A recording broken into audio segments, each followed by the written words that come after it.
has to be some common sense. Yes, sir. They have the car stopped at 10th and Ranch, Michael by there. We still don't know who pulled the trigger.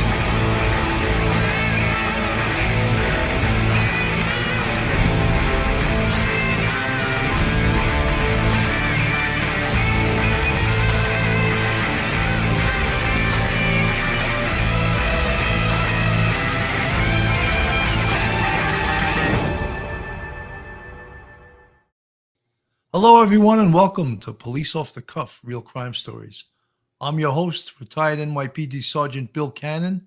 And tonight, we took a little short hiatus.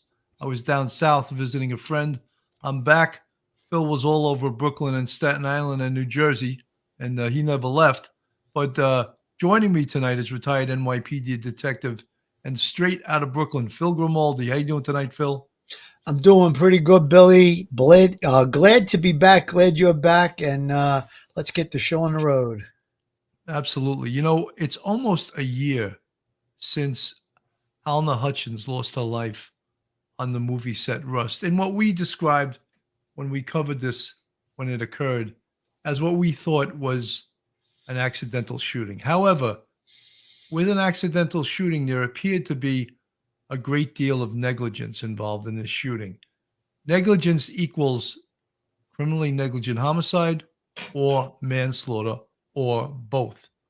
So it seems like nearly a year later, this happened October 21st, 2021.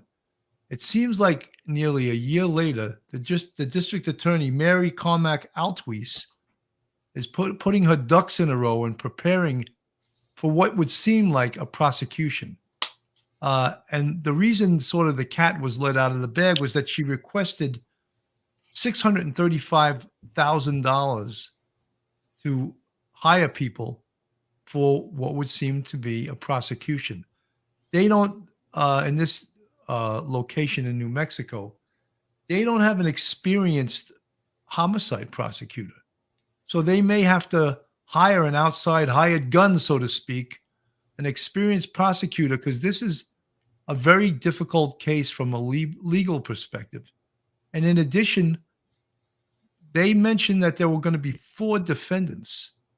So each defendant would have to get his or her own trial. And that's a great deal of work, a great deal of experts. She also requested a public relations person because there's been so much requests for press and information from all over the world, of course, because the actor Alec Baldwin is involved. So she requested this $635,000 to put together a prosecution team. So that is sort of letting the cat out of the bag. Whether Alec Baldwin's attorney or any of the other attorneys representing the potential subjects in this case, whether they say, oh, it doesn't mean anything, it means a hell of a lot. She asked for money to go forward with this, what would seem to be this prosecution. Phil. Billy, as you stated, the Santa Fe County, New Mexico Assistant District Attorney Mary Carmack requested $635,000, and it said specifically to compensate for 4 separate trials. They're also asking for a special investigator and, as you said, a public relations person. So it sounds to me that charges against 4 individuals are probably imminent, including Alec Baldwin. I would say he's in the pool of people that would probably be charged in this case. They talked about homicide charges and they talked about weapons possession charges. So again, things are starting to wind down. It's been a long process. It's been a long investigation. We're coming up on a year that Helena Hutchins lost her life to a reckless, we're going to call it an accident. We've referred to it that way. But Billy, I got to say, you and I both had the same opinion, and I think we called it on this case. Even though it's an accident, there's still culpability for criminal charges when you recklessly skirt specific regulations, protocols, when you take safety and you just put it to the side. When you're making a movie of this magnitude, this was a pretty hefty budget. I mean, it wasn't a small budget movie, but it wasn't some of the $200 million budgets, but there was still safety protocols that had to be adhered to, and they weren't. So again, when you have that, you're going to have culpability when someone is injured or killed. You're going to have culpability for criminal charges. And I think it's proper in this case. I think the district attorney is sort of showing her cards a little bit. They're talking about charges on 4 separate people. Now, Bill, before we went on the air, we discussed who we think the charges are going to be leveled against. And I don't think that everyone that we have in the pool has been named. I think that there's going to be an outlier here, Bill. There's a very good possibility of that. I just want to read something. This was from CBS News. A district attorney in New Mexico said she could be close to charging up to 4 people, including actor Alec Baldwin, in the Rust film set shooting that occurred in Santa Fe on October 21st, 2021. During the shooting, Baldwin's prop gun was discharged, killing cinematographer Helena Hutchins and injuring director Joel Souza. First Judicial District Attorney Mary Carmack Altwies made an emergency funding request for $635,500 to continue to fund the investigation of the high-profile case. We are within weeks, if not days, of receiving the final report from the sheriff's office, Carmack Altwies said during a New Mexico Board of Finance meeting on September 20th. She said while there are still awaiting reports, it's become apparent that we will be potentially charging between 1 and 4 people with criminal charges, and each of those charges will probably include some variation of our homicide statute. In a letter to the Board of Finance, the district attorney's office specified that Baldwin could be one of the possible defendants and that this case could require up to 4 separate jury trials. During the meeting, Carmack Altwies said homicide cases are the most complex and litigious, and that her office would use the money to hire more people to work on the case. So as you could see, we said last year that, the person that pulls the trigger is the most responsible for this. And whether he said that he didn't know the gun was loaded, he didn't know, not knowing is not a defense to an offense. Billy, one of the things that he's been hanging his hat on is that he didn't pull the trigger. It wasn't in the script, whatever. This gun was taken to the FBI lab and it was examined. And the FBI has concluded, and a statement was released saying that in the FBI laboratory test, the gun was found to be functionally normal. And if the gun were fired, the trigger would have to be pulled. So that's going to be something that's going to be very damaging in a criminal as well as a civil trial in this case. That's from the FBI lab, probably the best lab in the world. They did extensive testing on that firearm, and they concluded that it was operable and that the only way that the gun could have fired would have been if the trigger was pulled. We demonstrated it. We did many shows on this, and we've shown just how that. Well, I'm going to show it. I'm going to show it more later on, but let me just play this for now. Tonight, for the first time, we're seeing actor Alec Baldwin holding the infamous gun before the tragic incident that killed cinematographer Helena Hutchins. Where she shot her? She came in here and went across her chest. A new body camera video released by the Santa Fe Sheriff's Office showed the frantic moments after the shooting with Hutchins on the ground, surrounded by first responders. Okay. Photos of the gun and Baldwin's hands after the shooting were also released. After the shooting, Baldwin is seen telling 2 deputies that he didn't pull the trigger of the .45 caliber prop gun while rehearsing the scene and didn't know who put a live round in the weapon. I take the gun out, and as it clears, as the barrel clears the hole, I turn and cock the gun over here. I turn and cock the gun goes off. The video also shows director Joel Souza lying on the ground, injured by the same bullet that killed Hutchins. A separate report about the working conditions on the Rust film set found the Rust management knew that firearm safety procedures were not being followed on set and demonstrated plain indifference to employee safety by failing to review work practices and take corrective action. Baldwin was also a producer on the film, but he doesn't blame himself for the accident. I feel that someone is responsible for what happened, and I can't say who that is, but I know it's not me. Investigators are still waiting for phone records and ballistic information before they wrap up the criminal investigation. Baldwin has not been charged. Nora? Obviously, that report was coming just months after. Since that report, there's been a lot more evidence has come in. There's been a lot more. The FBI did that ballistics report, and they determined that Alec Baldwin did in fact pull that trigger. So he can go. He can, protest his innocence, but the reality is that science determined that he did pull the trigger, and the only way that that gun could have fired was for someone pulling the trigger. And since the gun was in his hand, he was the one that pulled the trigger. And we've gone over this ad nauseum also. We've showed ballistics experts. We've showed that this gun, you can't fire just by pulling by cocking it, by pulling the hammer back. There's a safety mechanism within the gun that doesn't allow the hammer to go forward unless the trigger is pulled. And that's been explained and explained. We've had all kinds, not just us, the networks have had ballistics experts come on and explain and show in great detail, which I will show a little bit later, that this gun would have been impossible to go off without manually pulling that trigger. Billy, you know what? Let's examine the posture of the DA in this case. The DA has publicly stated that she's requesting this $635,000 for 4 separate trials. Now, they could say, we believe 1 to 4 people are going to be charged. However, if she's requesting the money for 4 separate trials, it sounds to me like 4 people are going to be charged.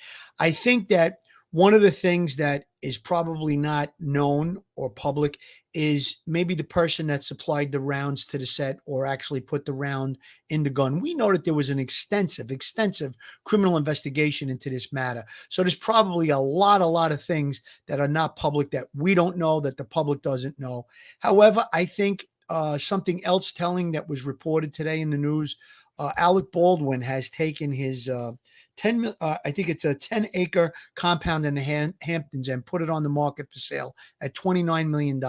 I would think that there's probably a relationship between his attorneys and the prosecutors in the case, and they probably could have given him some indication that there are going to be charges. And it sounds like he put the property up for sale. Maybe he needs it for legal fees. Maybe he's trying to hide money. I don't know what that's about, but I think it's very telling that in conjunction with what we're hearing is regard to criminal charges in this case, he now has got a property up for sale for $29 million. So again, I see him as being culpable 100%. I see the armorer, Hannah Gutierrez being culpable. And again, the assistant director that handed the gun that wasn't supposed to be placed in it, they all skirted the safety protocols. However, they're talking about a 4th person. I think that remains to be seen who that fourth person is. There's maybe someone who, like I said, had live ammunition brought to the set where it wasn't supposed to be. And again, that was a gun that was capable of firing live ammunition. So again, live ammunition should have been nowhere near that set, 100%. Well, I think what we're talking about is 3 people that are sure to be charged. Number one, and I always felt number one, and that he absolutely is culpable, is Alec Baldwin. 100%. Alec Baldwin pulled the trigger, even though he tried not to take any responsibility whatsoever. It's hard to think that, look, that posture doesn't automatically make him guilty. It just makes him unlikable. The fact that he wasn't taking responsibility for it. Number 2, of course, is Hannah Gutierrez Reed, the armorer, who was quite inexperienced, probably should not have been working on a movie set as an armorer. Number 3 is David Halls, the assistant director. He actually handed the firearm to Alec Baldwin and declared it safe, declared it being a cold gun, But something, I was always told when I was a sergeant, I would have my commanding officer said, "Who told you that?" And I said, "Officer so-and-so." He goes, "Would you stake your career on him?" And I looked at him and I said, no. He goes, then you accept that? And I, just like that, that's the kind of answer. Did you stake your career? Would you stake your reputation on David Halls? He told you it was safe. Shouldn't there have been a backup? Shouldn't you have checked it yourself? And the answer is absolutely. You know, it's the old thing that the old expression, when you assume, you know, you make an ass of you and me. When you assume something, and over again in the history of mankind, that word comes true. I want to play. There was an outstanding ballistic expert in December 3rd, 2021 on CNN, who gave an excellent. I just want to play a little bit of this because it gives our audience an idea.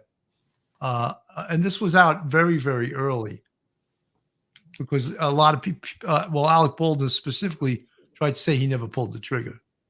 Did was he pulled the hammer back and then released it.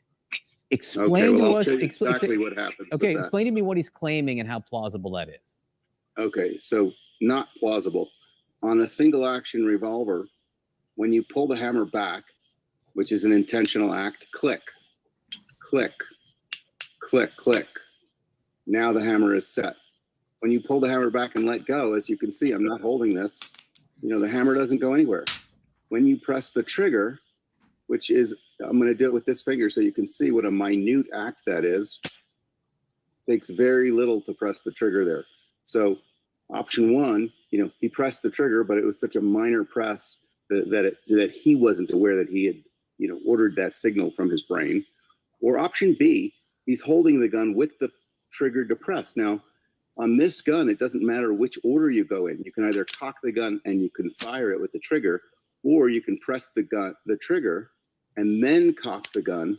And if you release it at this point, it falls and the gun fires. So if, as he is cross drawing, his finger is on the trigger, which he may have interpreted as just resting on the trigger, but with a 1 millimeter pull, that would be sufficient. Now he pulls the hammer back and then releases it. He doesn't have to press the trigger again if he's already got pressure on it in order for the gun to fire. And I think that's really a key point in this matter. Two other possibilities that I have seen raised, and everyone who raises them say almost minuscule chance that it could be. Number one, he didn't pull the hammer back to the point it clicked. Any possibility of doing that and discharging a bullet? No, there are detents that catch the hammer, you know, at each point in the way.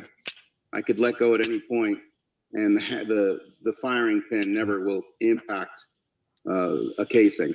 And then the last possibility is that somehow the gun itself was flawed, so that the mechanism that would cause it to click, as you really very, very clearly pointed out to us, somehow didn't work. There was no click there, and that somehow there was nothing to prevent the hammer from going in. Any possibility of that? Only an investigation that examines the interior parts of the gun could reveal that.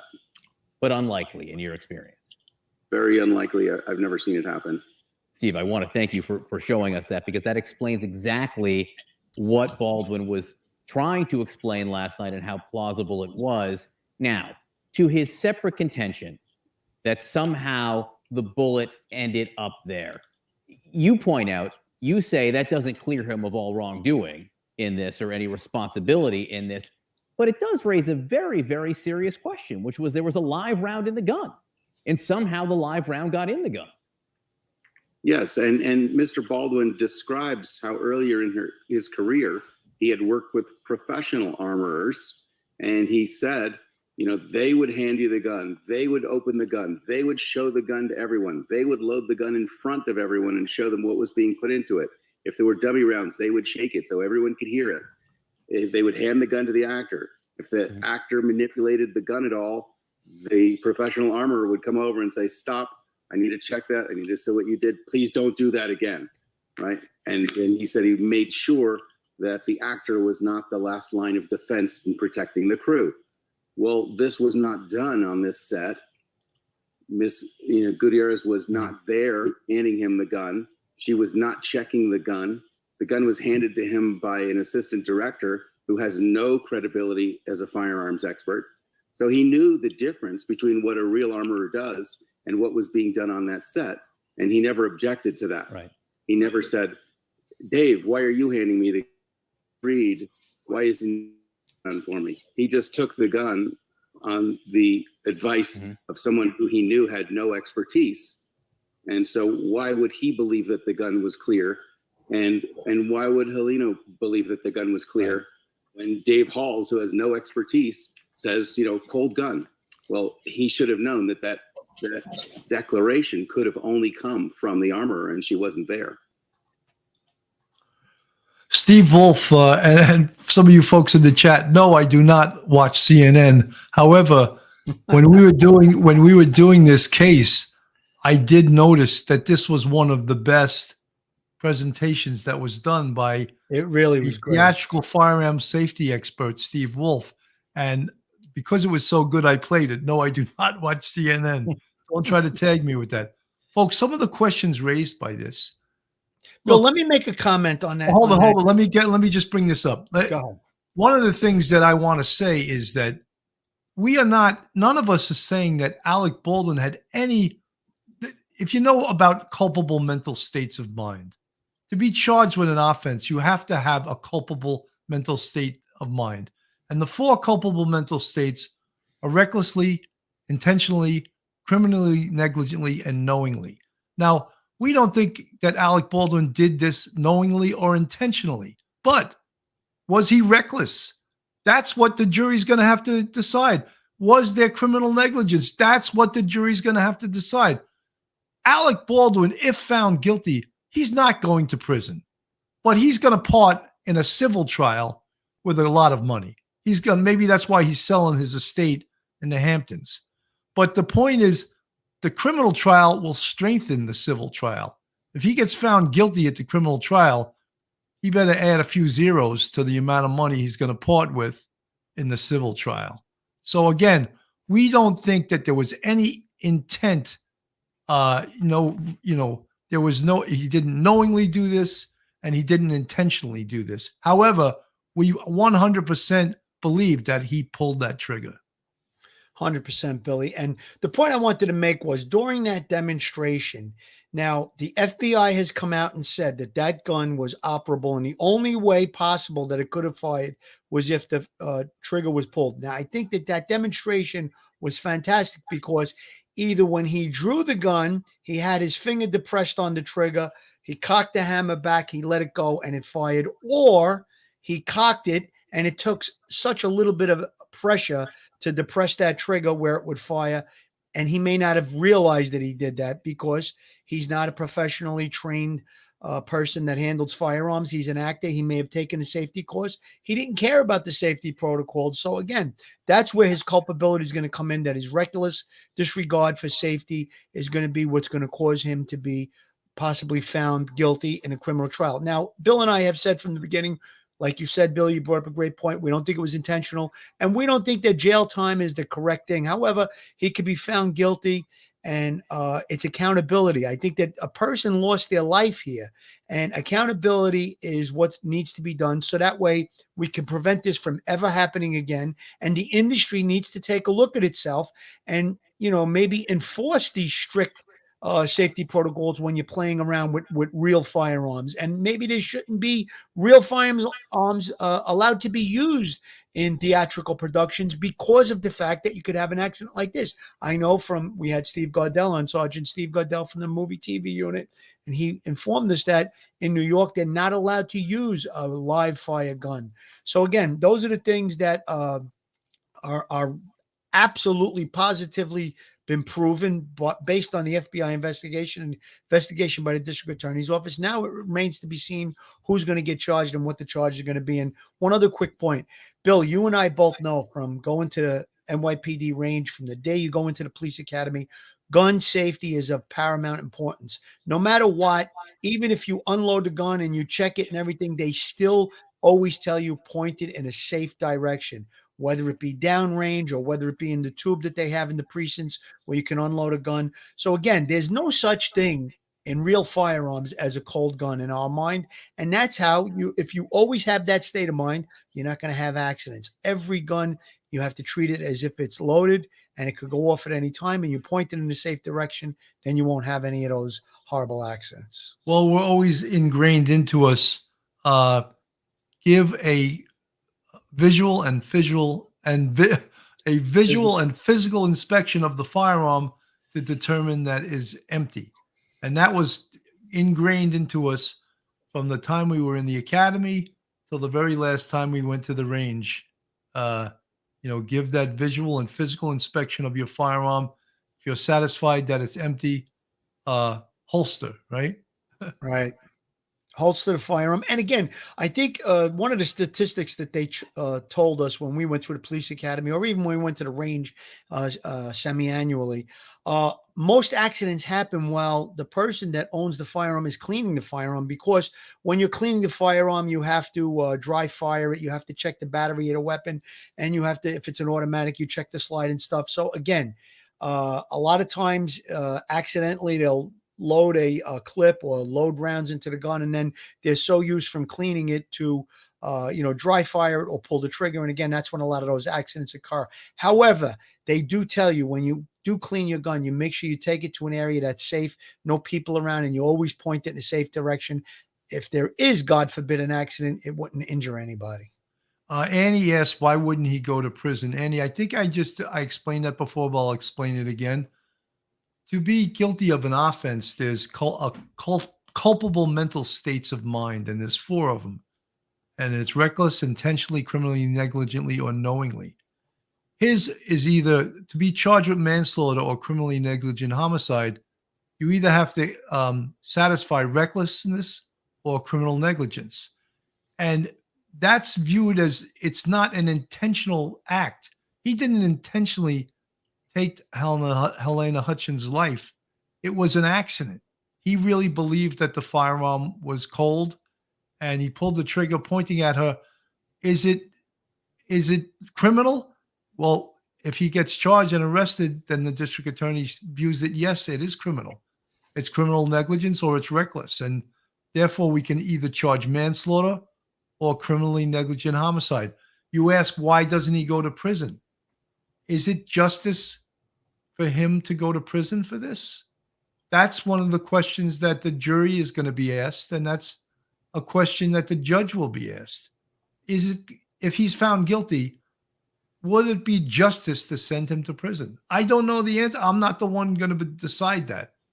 But what we're trying to say is that the big punishment, probably in this case for someone like Alec Baldwin, is he's going to part with millions of dollars in a civil case. Might he go to prison? He very well could. I doubt he will. I really doubt he will. Phil, what do you think about that? Yeah, no, I agree with you, Billy. I think the question was a great question because we're kind of maybe getting a little ahead of ourselves. It really, at the end of the day, it's up to the jury system, the judge and the jury. And the real final call is going to be the judge. If he's convicted of reckless manslaughter, it can go from 0, maybe up to 10, 15 years in jail. So again, it will be up to the judge finally. And then there will be some some district attorney recommendations. Prosecution will make recommendation as to what they think the sentence may be. And then there'll be his defense team. If he is charged and found guilty, they would also make an argument and put things forward. Again, like you said, Billy, this is really doesn't seem like a jail case to me. She did lose her life. It's a horrible, horrible accident. I still believe it to be an accident. However, had they not skirted those safety protocols, it definitely wouldn't have happened. So again, I think that there has to be a precedent set for the industry that, you cannot play around, skirt safety protocols, and someone loses their life and nothing's going to happen. That's what I think is really the paramount part of this whole investigation and the purpose of this eventual prosecution, which I think we're going to say. I just want to also mention that we see, in many interviews, Alec Baldwin not taking responsibility for what occurred. That could actually hurt him in a court of law.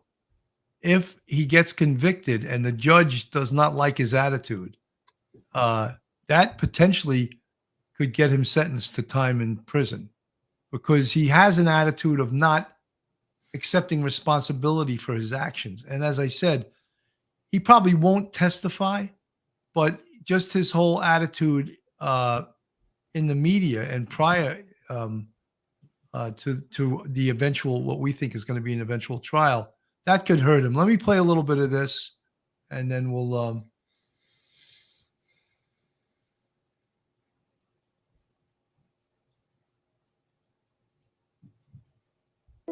In the aftermath of the shooting, a torrent of criticism. The first thing you do when you pick up that gun is you make sure that it's never pointed at anybody. He should have known that an AD handing you a gun and saying it's cold isn't the same as several people showing you an empty gun. If I were holding that gun, I would have checked it, wouldn't you? Mm-hmm. People said to me, I got countless people online saying, you idiot, you never point a gun at someone. Well, unless you're told it's empty, and it's the director of photography who's instructing you on the angle for a shot we're going to do. And she and I had this thing in common where we both thought it was empty, and it wasn't. And that's not her responsibility. That's not my responsibility. Whose responsibility is remains to be seen. But I do. Well, there are some who say you're never supposed to point a gun at anyone on a set, no matter what. Unless the person is the cinematographer who's directing me where to point the gun for her camera angle. That's exactly what happened. That day, I did exactly what I've done every day on that movie. Which is what? Which is that there's an armorer there, and that word is new to me. In the years I've been in this What did business, you call it? It was a prop guy or woman. And the prop person would come, and sometimes they would insist on demonstrating for you and the camera crew. They take the gun. If it was a contemporary gun, they show you the chamber, they show you the clip, they say, the gun is cold. And you look at it and go, thank you. And in the 40 years. Sometimes that would happen, not all the time. Well, but no, sometimes they wouldn't demonstrate to me. Some insisted on demonstrating. They would do the demonstration for everybody there right before we rolled the camera or rehearsed. Then there were others who they didn't do that because I trusted them to do the job. And again, this is not just me pointing a gun at somebody else, people pointing guns at me. Well, I've gotten shot and killed in films before where people had to shoot a flash round at me, and I trusted them to do their job. And in the 40 years I've been in this business, all the way up until that day, I never had a problem. How many times do you think you handled a gun in those 40 years? Oh, God, I don't know. I don't know. What amazes me is how many rounds of bullets do you believe have been fired on the sets of movies and TV shows in the last 75 years? No idea. Right. It could even be above 1 billion. You've had hundreds and hundreds of millions of bullets fired on the sets of films and TV shows, and 4 or 5 people were killed. Now, those deaths are tragic and abhorrent. And believe me, I would do anything in my power. I would do anything in my power to undo what was done. I don't know how that bullet arrived in that gun. I don't know. But I'm all for doing anything that will take us to a place where this is less likely to happen again. Every single time I'm handed a gun on a set, every time, Mark, they hand me a gun, I look at it, I open it, I show it to the person I'm pointing it to, we show it to the crew. Every single take, you hand it back to the armor when you're done, you do it again. Right. Everyone does it. Everybody knows it. How do you respond to actors like George Clooney who say that every time they were handed a gun, they checked it themselves? Well, there were a lot of people who felt it necessary to contribute some comment to the situation, which really didn't help the situation at all. You have if your protocol is you checking the gun every time, well, good for you. Good for you. You know, I probably handled weapons as much as any other actor in films with an average career. Again, shooting or being shot by someone. And in that time, I had a protocol, and it never let me down. Why did you choose in your 40 years not to check the gun yourself? What I was taught by someone years ago was, as I said, if I took a gun and I popped a clip out of a gun or I manipulated the chamber of a gun, they would take the gun away from me and redo it. The prop person said, don't do that, when I was young. And they'd say, one thing you would need to understand is we don't want the actor to be the last line of defense against a catastrophic breach of safety with the gun. My job, they told me, man or woman, my job is to make sure the gun is safe, and then I hand you the gun and I declare the gun safe. The crew's not relying on you to say that it's safe. They're relying on me to say that it's safe. When that person who is charged with that job handed me the weapon. I trusted them, and I never had a problem. And this was from the beginning of your career. From day one.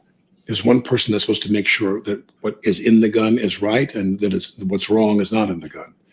One person has that responsibility to maintain the gun. And what is the actor's responsibility? I guess that's a tough question, because the actor's responsibility going this day forward is very different than it was the day before that. Yeah, now I can't. First of all, I can't imagine I'd ever do a movie that had a gun in it again. And I can't.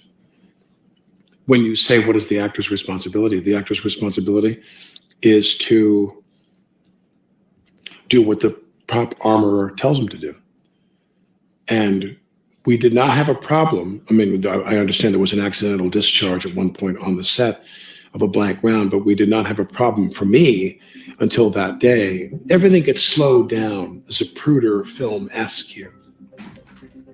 And the issue with that is there's only one question to be resolved, only one. That is, where did the live round come from?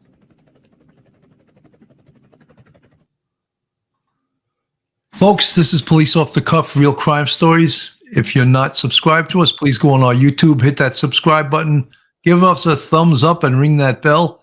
If you want to support us, go on our Patreon. We have 3 different levels. And if you want to join the Police Off the Cuff YouTube family, you can see all the folks with the green font in the chat. We have 5 different levels. I just thought that was important to show. It really shows that he does not accept any responsibility whatsoever. And, you know, he truly believes he's not responsible. And I think that could cause him some problems in going on trial for this.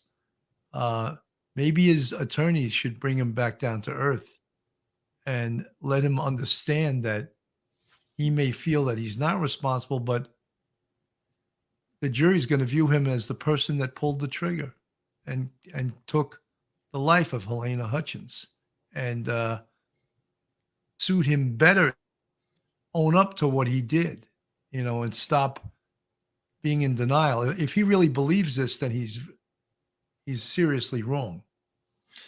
Absolutely, Billy. And I think that interview is going to be very, very problematic for him, because if I was the district attorney that was going to try this case, I would bring someone on to testify to what the safety protocols and standards are in New Mexico with regard to making of a film using a firearm, whether it be a real firearm, a firearm loaded with blanks, or a prop gun, whatever it is. And the minute that all those protocols are read out and it's clear to the jury what the safety protocols are, all you have to do is play that tape. And he says, well, sometimes I looked at the gun, sometimes I didn't when I was young. He contradicted every one of the protocols, of the safety protocols. Now, a lot of people know, or who doesn't know, Bill and I met on the set of a show called The Perfect Murder. We each did a bunch of episodes where we played detectives, and on one of the cases where I had to point a firearm at an actor, I was instructed by the prop guy, by the armorer, to call the actor over, and we're going to do the scene and open the gun and show that this was not a live gun, that there were no live bullets in the gun. And I had never been exposed to that. I was never in that situation, because I wasn't an actor my whole career. I was a police officer. I was a detective. So in that case, that person took the right safety protocol, satisfied the actor that was going to have a firearm pointed at them, whether it be a real firearm, a fake firearm, whatever it was. The protocol was met in that episode that, look, we're going to point the gun at you in the scene. Here's the gun. You can look at it itself. You can do a visual and physical inspection, as we've gone through many times on the show. And it was just, that's the standard, and that's what needs to be followed. Obviously wasn't done here. After all, Sergeant Bill and Detective Phil, what would happen if this was any other regular person? Just curious. Well, there are accidental shootings, and if it truly is an accident and there's no malice and there's no intent, the person would be cleared. I mean, they would go through an investigation, and if someone was killed, it's even a potential that they could get arrested, and then they could testify in front of a grand jury.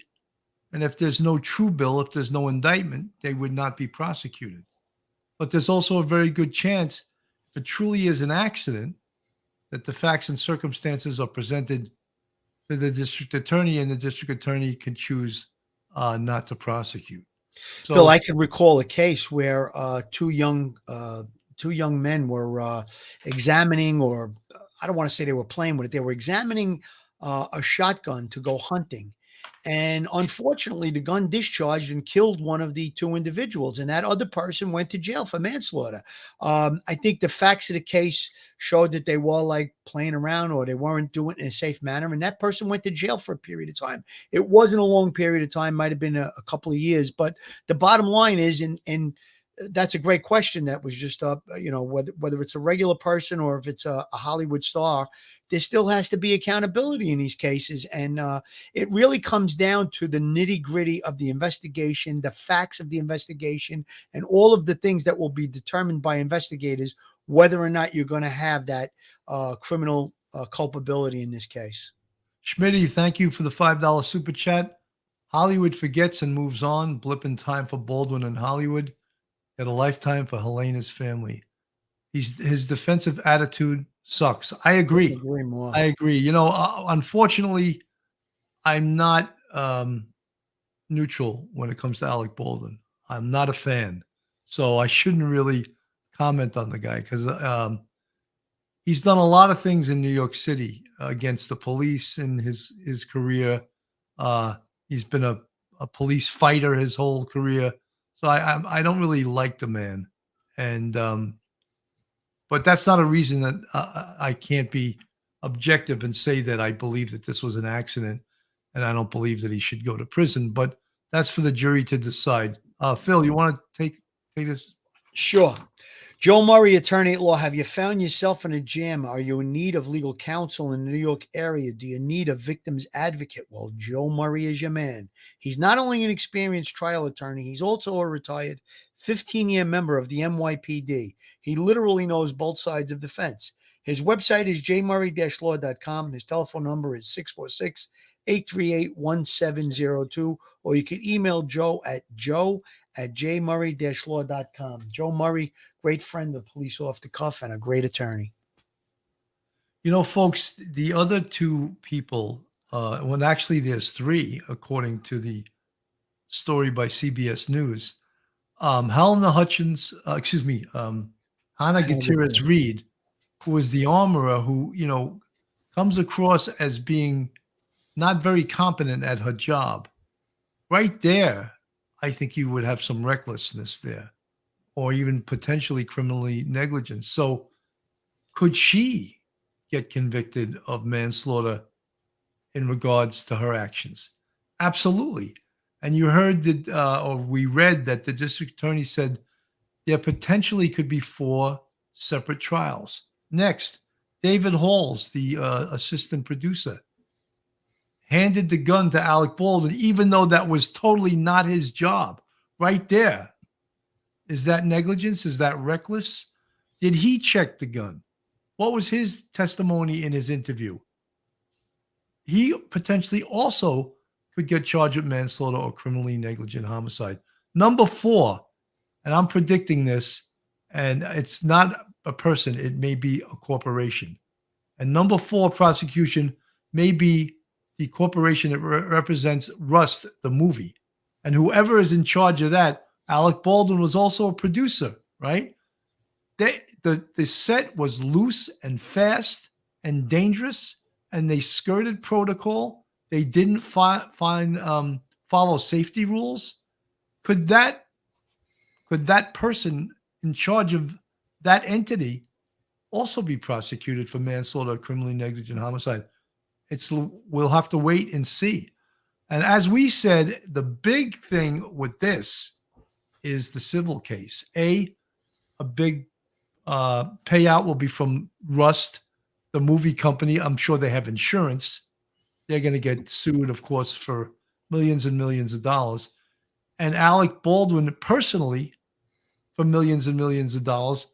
Hannah Gutierrez Reed, I'm sure she has no money to pay out the kind of lawsuit that she'd be facing. Same thing with David Halls. They're both working people, but they still can be sued for that amount of money. But that's where I think the big teeth in this case is going to come, is in the civil case. Absolutely, Billy. Again, we're trying to be reasonable about our opinions on this case, and we deal with homicides in our days that were most of the time intentional. Like I said, there was that incident case that I remembered where two people playing with a hunting rifle, it goes off, and person is killed. That person went to jail. You mentioned who the people you think could be liable for prosecution in this case. I agree with you 100%. And again, the on-site producer, which Alec Baldwin was, has a added responsibility. This is from a legal talking head. An attorney said this on one of the news channels. Has an added responsibility and a duty to protect the safety of the crew. Talking about involuntary manslaughter there. So again, there could be someone that hasn't been named as of yet that may have assisted in bringing the rounds to the location. Maybe there was a disgruntled employee that purposely put rounds into that firearm. We're going to find out when the charges drop, obviously, who that fourth person is. We obviously could definitely see culpability by Baldwin, the AD, what's his name? David David Hall. Halls, and then Hannah Gutierrez Reed. And again, there's question whether or not she was even in the room when the gun was picked up by Halls, if she handed it to him. So again, if she hands him the gun and she's not supposed to do that, she's responsible right there. She breached a security protocol. If she's out on lunch somewhere and he just picks up the gun, that may clear her of charges. So again, we don't know exactly who is going to be charged at this point, but where did those live rounds come from on a movie set? That's going to be the question of the day. And again, that may be the fourth person, if not the corporation, like you said, Billy. On both sides. Hutchins, who's filed a civil suit against Baldwin and other producers and crew members on the film, now expressing outrage with Baldwin's recent interview, where he says the actor shifted blame over the death of his wife, Helena. I feel that someone is responsible for what happened, and I can't say who that is, but I know it's not me. But watching him, I just felt so angry. Just so angry to see him talk about her death so publicly in such a detailed way, and then to not accept any responsibility after having just described killing her. He said essentially he felt grief but no guilt. Almost sounds like he was the victim. And hearing him blame Helena in the interview and shift responsibility to others and seeing him cry about it, I just feel like, are we really supposed to feel bad about you, Mr. Baldwin? So do you think that the majority of the blame lays on Alec Baldwin? The idea that the person holding the gun, causing it to discharge, is not responsible is absurd to me. Every individual who touches a firearm has a responsibility for gun safety. But gun safety was not the only problem on that set. There were a number of industry standards that were not practiced, and there's multiple responsible parties. The suit, which alleges at least 15 safety practices were disregarded on set, claims there was a wider culture of cost-cutting that ultimately led to Helena's death. In a statement, Baldwin's attorney says any claim that Alec was reckless is entirely false. In your mind's eye, what does justice look like? We're pursuing justice every way we can, with the lawsuit seeking to hold accountable the people who are responsible for Helena's death, which was totally preventable. In the end, justice won't bring Helena back, but maybe the memory of her can help keep people safe and prevent something like this from ever happening again. The American Film Institute, AFI, where Helena received a graduate degree in cinematography, established a scholarship in her honor. You feel her spirit in here at AFI? Oh, she spent many hours here. Yeah. And AFI has been wonderful. I also want her legacy as an artist to live. AFI has created the scholarship in her name. I think that's part of her legacy. She would have been mentoring fellow female cinematographers as a guiding light for others. There's a beautiful inscription on her guess you'd call it a tombstone. What is written there, and why did you choose that? So, her light shapes our lives. Keep chasing your vision. Thinking about how her light just permeates our lives, and to be inspired and ambitious. And that really embodied her spirit. And Matt has had so much tragedy. He just lost his parent. Amazing. The husband, just how he was able to speak to the media after he losing his life in the fashion in which he did. I find it amazing, that he's able to speak, and he didn't really seem as angry. I mean, I'd be so angry. He was angry, but it didn't show it as much, I guess. I don't know. But he has a 9-year-old son that he has to raise by himself right now. And, he had mentioned in that interview that in every interview he saw with Alec was portraying himself as the victim instead of Helena Hutchins being the victim. He basically victim shamed her.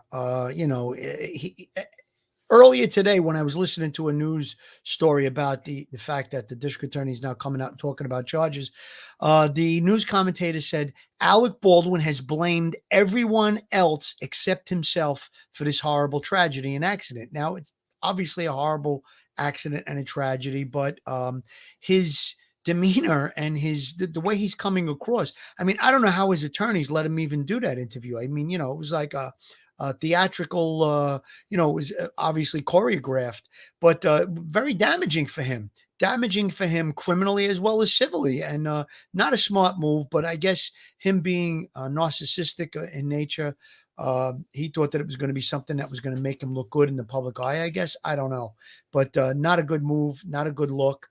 And for a person to give forgiveness, you have to have the person on the other side wanting to be forgiven. When you don't take responsibility for it, that doesn't sound like you're looking for forgiveness to me. And how I'm willing to do anything I can to cooperate. In the aftermath of the shooting, a torrent of criticism. The first thing you do when you pick up that gun is you make sure that it's never pointed at anybody. He should have known that an AD handing you a gun and saying it's cold isn't the same as several people showing you an empty gun. If I were holding that gun, I would have checked it, wouldn't you? Mm-hmm. People said to me, I got countless people online saying, you idiot, you never point a gun at someone. Well, unless you're told it's empty and it's the director of photography who's instructing you on the angle for a shot we're going to do. And she and I had this thing in common where we both thought it was empty, and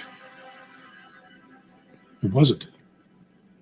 And that's not her responsibility. That's not my responsibility. Whose responsibility is remains to be seen. But I do. Well, there are some who say you're never supposed to point a gun at anyone on a set, no matter what. Unless the person is the cinematographer who's directing me where to point the gun for her camera angle. That's exactly what happened. That day, I did exactly what I've done every day on that movie. Which is what? Which is that there's an armorer there, and that word is new to me. In the years I've been in this What did you call it? It was a prop guy or woman. And the prop person would come, and sometimes they would insist on demonstrating for you and the camera crew. They take the gun. If it was a contemporary gun, they show you the chamber, they show you the clip, they say, the gun is cold. And you look at it and go, thank you. And in the 40 years... Sometimes that would happen. Not all the time. Well, but no, sometimes they wouldn't demonstrate to me. Some insisted on demonstrating. They would do the demonstration for everybody there right before we rolled the camera or rehearsed. Then there were others who they didn't do that because I trusted them to do the job. And again, this is not just me pointing a gun at somebody else, people pointing guns at me. I've gotten shot and killed in films before where people had to shoot a flash round at me, and I trusted them to do their job. And in the 40 years I've been in this business, all the way up until that day, I never had a problem. How many times do you think you handled a gun in those 40 years? Oh, God, I don't know. What amazes me is how many rounds of bullets do you believe have been fired on the sets of movies and TV shows in the last 75 years? No idea. Right. It couldn't be above 1 billion. You've had hundreds and hundreds of millions of bullets fired on the sets of films and TV shows, and 4 or 5 people were killed. Now, those deaths are tragic and abhorrent. And believe me, I would do anything in my power. I would do anything in my power to undo what was done. I don't know how that bullet arrived in that gun. I don't know. But I'm all for doing anything that will take us to a place where this is less likely to happen again. Every single time I'm handed a gun on a set, every time, Mark, they hand me a gun, I look at it, I open it, I show it to the person I'm pointing it to, we show it to the crew. Every single take, you hand it back to the armor when you're done, you do it again. Right. Everyone does it. Everybody knows it. How do you respond to actors like George Clooney who say that every time they were handed a gun, they checked it themselves? Well, there were a lot of people who felt it necessary to contribute some comment to the situation, which really didn't help the situation. You know, it's sort of funny to me that, you know, Hollywood eats its own, as demonstrated here. But if there's anyone that deserves it because of being such an arrogant man, it's him, you know. And it seems like the people that were talking were being sincere about it, and more or less were contradicting him talking about how innocent he is and how he accepted no responsibility for it. And I think even people in Hollywood took exception to that and objected to him acting as he did. At all. You have if your protocol is you check the gun every time, well, good for you. Good for you. You know, I mean, I probably handled weapons as much as any other actor in films with an average career. Again, shooting or being shot by someone. And in that time, I had a protocol, and it never let me down. Why did you choose in your 40 years not to check the gun yourself? When I was taught by... Well, we catch the drift. Rock and Ruin, thank you for the $10 super chat. I don't know if this was said in chat or discussed amongst yourselves. Alec clearly disregarded the manual of arms, something he should clearly know because of experience, and disregarded them. Look, he acted fast and loose in handling a firearm, and he's, you know, blaming it on others and assuming things and assuming it was empty and doing it the way I've always done it. They're not excuses for what occurred. Someone was killed. He pulled the trigger. Someone has to pay. Bill, we also have to find out, and we may find out at the trial, what the atmosphere of this whole production was. Now, you're talking about, you had George Clooney there talking about how each and every take, they showed the gun to the crew, they showed it to the actor, the person that the gun was going to be pointed at. You know, that's in a situation where George Clooney wasn't the director of the film. He didn't have the financial responsibility of the film. Baldwin did in this case. He was running the show. He was an on-site producer. It was his money that was being utilized to make the film. And, you know, I'm trying to get an idea in my head. Did they look at him as, well, he's the boss. Well, if he says, hand me the gun, I'm going to hand him the gun if I'm the assistant director, and I'm not going to wait for the armorer. Or if he says, let's just do it, and they're not going to check the gun, you know, was that the atmosphere? So there's going to be a lot of different things. And I have a funny feeling and a suspicion that there's going to be people that worked within that film production that are going to be testifying at this trial, contrary to what Baldwin is saying. They're going to contradict what he has said. I have a funny feeling that's going to be the case, because he's not saying that he pulled the trigger right from the jump and all of that. Different things are being said about when the gun was handed. And we also know that earlier in the days prior, there was target practice with that same gun with live rounds on the set someplace in that area where they were filming. So all of these things are going to have to be brought out at the trial. I think we're going to get a much clearer picture.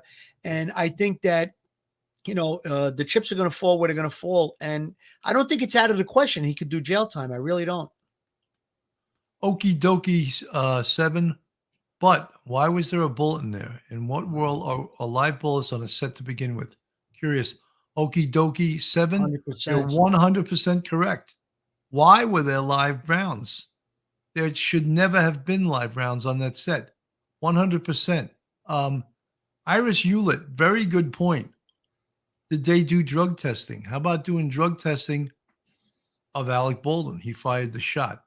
Of the armorer, of David Halls, of all the people involved. When a police officer gets involved in a fatal shooting, they're tested for alcohol right after it, you know? And that's a relatively new procedure. It's probably about 5 years old, maybe older than that. I could be wrong.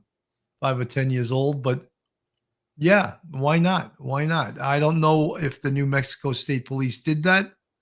Um, one of the things I just wanted to say, we spoke about this incident, and it's nearly a year, October 21st, 2021. We wondered how long this investigation would take and whether or not the New Mexico State Police had the manpower to investigate such a case.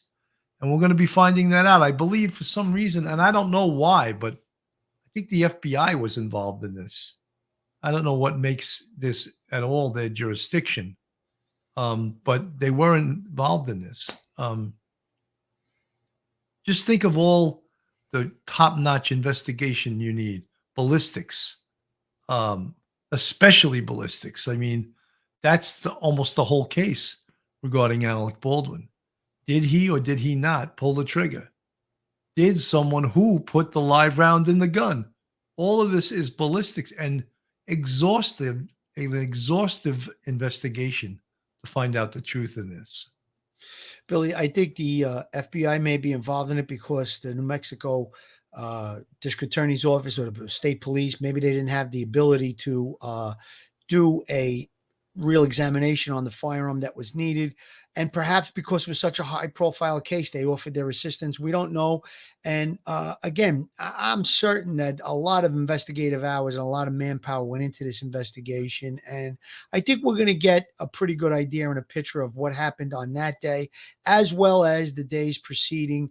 We know that there was people that were unhappy on the set that were working for the set. There was people that resigned. They talked about safety protocols where the gun had been fired or misfire or an accidental discharge, I guess it was called, days prior. Then we know about the target practice, which I mentioned earlier. So again, all of those things are being done for the victim in this case. We cannot forget the victim, Helena Hutchins, lost her life. She leaves a little boy and she leaves a husband and a family that are grieving probably till this very moment.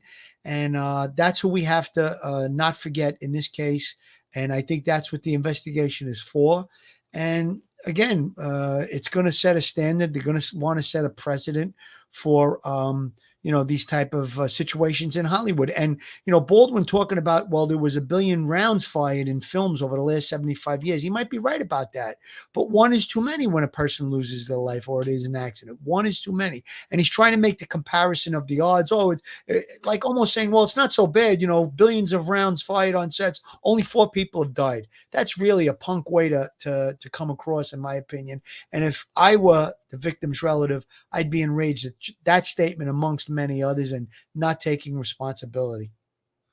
Well, the FBI determined that the firearm was operable and that it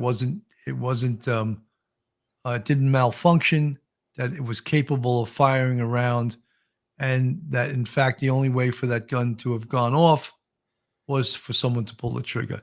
So that was all determined. All the things that we had said in our prior shows before the FBI took that gun to the lab, tested it, and gave the same determination that all of the people, we had John Palucci on, retired NYPD sergeant, ballistics expert. As you saw, the gentleman who was on CNN, his presentation was brilliant. And we all said that the only way for that gun to have gone off was if he had in fact pulled the trigger. Folks, if you're new to the show tonight, put a 1 in the chat. I just want to find out how many new people we have watching. And if you're new, please go on our YouTube, hit the subscribe button, and give us a thumbs up and ring that bell. Thumbs ups help us because the YouTube algorithm gets those thumbs up and they throw the show out all over the universe. And if you want to support us, we have a Patreon with 3 different levels. And of course, our YouTube family. You can see the folks in the chat with the green font. Alexander Sals, good to see you. Welcome aboard. Where are you from, Alexander? There's people from all over the world that watch our show, and we're happy to have you aboard. So, folks, it seems like this case is going to move forward. And as the district attorney says, she expects the results of the New Mexico State Police investigation any day now.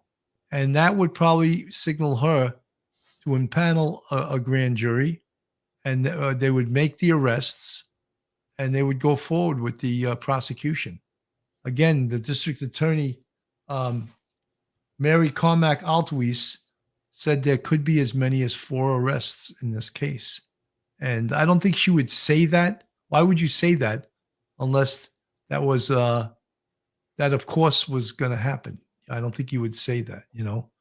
She also requested the funding, the $635,000. Yeah, you don't ask for $650,000 right, unless you intend on, pardon the metaphor, of pulling the hammer back and firing, because she's going forward with the prosecution of this case, which means they're going to go forward.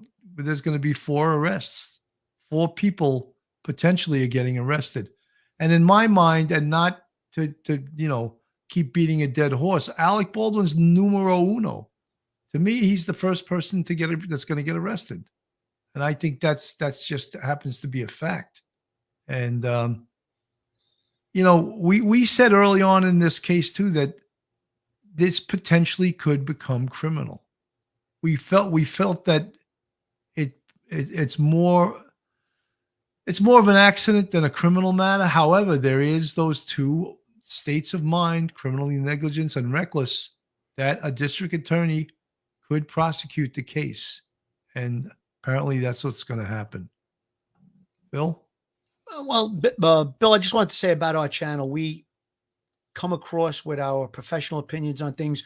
We kind of called this from the beginning. We felt that there was going to be criminal charges. It looks like there is going to be. And again, there's areas of this case that we didn't have expertise on. Specifically, like you said, you mentioned Sergeant John Pellucci, who was a crime scene expert, a ballistics expert. We brought him in and he demonstrated the firearm. We also had Sergeant Steve Geidel from the movie TV unit that is currently retired from the NYPD, worked for many years in a movie TV unit on many different productions. And today he works retired on productions regarding filming of police type dramas in New York City area. So point is, when we don't know something, we'll try and find out. We'll get to the bottom of it. We'll enlist the experts to get their opinions, because that's what we do on the show. We're not going to make things up. We're not going to report things that could be rumor, innuendo, or just YouTube chatter. We try to give our subscribers, our listeners, our fans, our friends the truth. We try to give them facts, and we give them our professional opinion. Folks, the lady on the picture of the woman on the screen right now, that is District Attorney Mary Carmack Altwies. I don't know what her experience is in homicide investigation. However, she did ask for $650,000, and they may actually hire a prosecutor, and maybe not to be the actual prosecutor, but to be an advisor on this case, since they have very little experience, and this is such a high-profile, very much involved case. Southern Mom. Would he remain in jail until the trial? No, he would not. Very doubtful. He probably would even get arrested in New York. They may even, fingerprint him, and they'll bend over backwards to give this guy a country club arrest. And that just happens to be a fact. I doubt he would even have to go to New Mexico. They'll probably arrest him there in New York, fingerprint him in New York, send his prints to New Mexico, and give him his first court appearance. He's going to have to show up in New Mexico. Yeah, they'll make him appear in New Mexico at some point, and maybe, like you said, they might do some type of processing here, and then refer him to a court date down the line in New Mexico. But no, chances of him remaining in jail, I think, are slim to none. And again, we didn't think that this case will wind up with jail time for most of the people involved in it. However, we don't know that. Like I said earlier, it's up to really the judge. Once the jury makes a determination on guilt or innocent, then it's up to judge to do sentencing, and there could be jail time for some people. And again, there might be things about this case that we really don't know yet. This 4th person, we don't know who that sounds like. That 4th person that's going to be charged could be. Maybe things are more egregious than we really know too. So we don't know all of the facts, but based on what we're seeing, we're commenting on that, and it doesn't look like there'll be jail time for people in this case. Romulus, it cost $650,000 to Oh, prosecute easy. 4 people. I think Easy. it'll cost a hell of a lot more than that. Probably, I think yeah. they're going to go through the $650,000 just on Alec Baldwin's prosecution.